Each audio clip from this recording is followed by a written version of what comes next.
Welcome back to FD classes.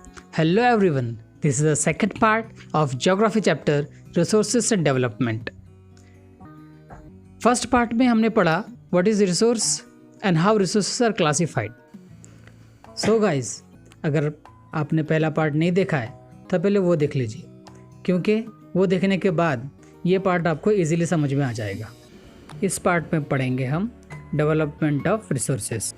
Students, resources human survival के लिए बहुत ज़रूरी है. विदाउट रिसोर्सेज हम नहीं जी सकते. विदाउट एयर हम नहीं रह सकते. विदाउट वाटर हम नहीं जी सकते. और बाकी सारे काम भी रिसोर्सेज के थ्रू ही होते हैं.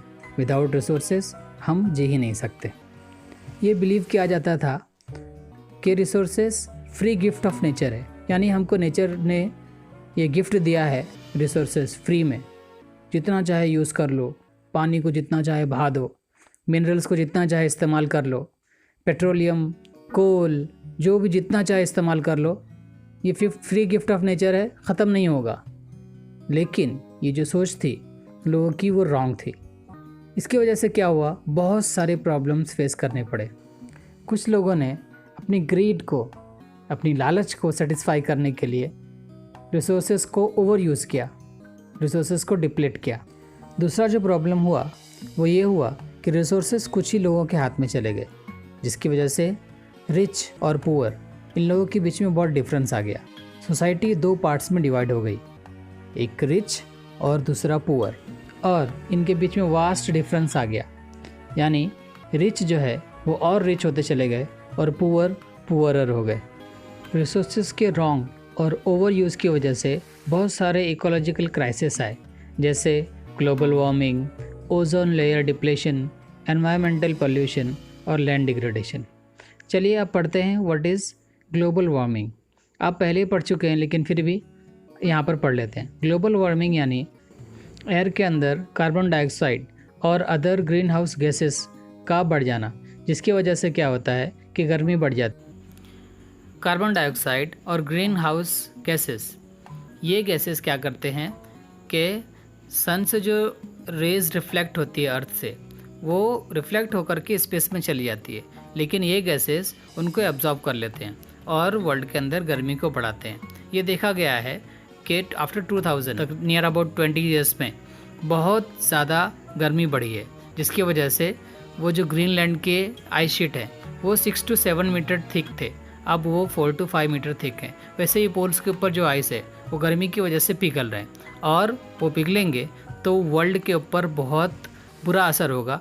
क्यों? क्योंकि सी लेवल जो है वो राइज़ होगी, और जैसे ही वो राइज़ होगी तो कोस्टल जो एरियाज़ हैं वो सब सी के अंदर चले जाएंगे. अब ओजोन लेयर क्या है? तो ओजोन लेयर जो है वो शील्ड है अर्थ की. ये अल्ट्रा वायलेट रेज जो सन से आती है, ये बहुत ख़तरनाक रेज होती है. ये बहुत सारी बीमारियाँ, ख़तरनाक बीमारियाँ लेकर के आती है, लेकिन ये ओजोन लेयर क्या करता है, उसको एब्जॉर्ब कर लेता है, यानी कि हमें ये बीमारियों से बचाता है. लेकिन over use and exploitation of resources की वजह से इसको भी नुकसान हो रहा है. इसमें भी अब होल्स देखे गए हैं. एनवायरमेंटल पोल्यूशन बढ़ रहा है, एयर के अंदर ऑक्सीजन की परसेंटेज कम हो रही है, और डेंजरस गैसेस बढ़ रहे हैं, और लैंड डिग्रेडेशन यानी कि ज़मीन भी, लैंड भी ख़राब हो रही है, और उसके अंदर जो क्रॉप्स उगाने की ताकत है वो कम होती जा रही है. और ये सारे प्रॉब्लम्स आ रहे हैं ओवर यूज़ ऑफ रिसोर्सेज की वजह से.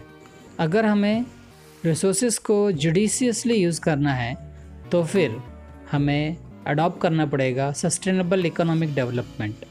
अब आप पूछेंगे कि सस्टेनेबल इकोनॉमिक डेवलपमेंट क्या है? तो सस्टेनेबल इकोनॉमिक डेवलपमेंट यानी डेवलपमेंट तो हम करेंगे, रिसोर्सेज को भी यूज़ करेंगे, लेकिन विदाउट डैमेजिंग एनवायरनमेंट. इस तरह यूज़ करेंगे कि एनवायरनमेंट को कोई डैमेज ना हो, प्रेजेंट में डेवलपमेंट हो, लेकिन फ्यूचर जनरेशन के साथ कोई कॉम्प्रोमाइज़ किए बगैर, यानी कि ये रिसोर्सेज फ्यूचर जनरेशन को भी मिलना चाहिए.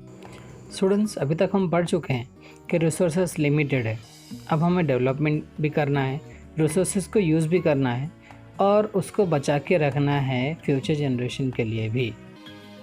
तो क्या करना पड़ेगा, तो हमें करना पड़ेगा रिसोर्स प्लानिंग। रिसोर्स प्लानिंग में बहुत सारी चीज़ें आती है, जैसे surveying, mapping, quantitative estimation and measuring of the resources across the country.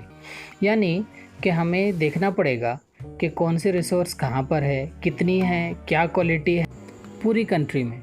उसके बाद हम देखेंगे कि उसको यूज़ कैसे किया करना चाहिए, उसको यूज़ करने के लिए कौन कौन सी मशीन्स की ज़रूरत पड़ेगी, कौन कौन सी टेक्नोलॉजी की ज़रूरत पड़ेगी, कैसे यूज़ करना है, कब यूज़ करना है। ये सब प्लान करने के बाद नेशन के डेवलपमेंट प्लान के साथ मैच करना अपने प्लान को, और उसके बाद प्लान करना कि रिसोर्सेज को कैसे यूज़ करना है। इसको बोलते हैं रिसोर्स प्लानिंग। इंडिया ने अपने रिसोर्स प्लानिंग के गोल को अचीव करने के लिए पूरी कोशिश की है, और आफ्टर इंडिपेंडेंस 5 ईयर प्लान जो बनाया गया था, तब से ही रिसोर्स प्लानिंग के ऊपर इंडिया कंसंट्रेट करता है। सो स्टूडेंट्स, यहाँ पर रिसोर्सेज एंड डेवलपमेंट का सेकंड पार्ट फिनिश होता है, लेकिन ये चैप्टर का फिनिश नहीं है। मिलते हैं नेक्स्ट पार्ट में।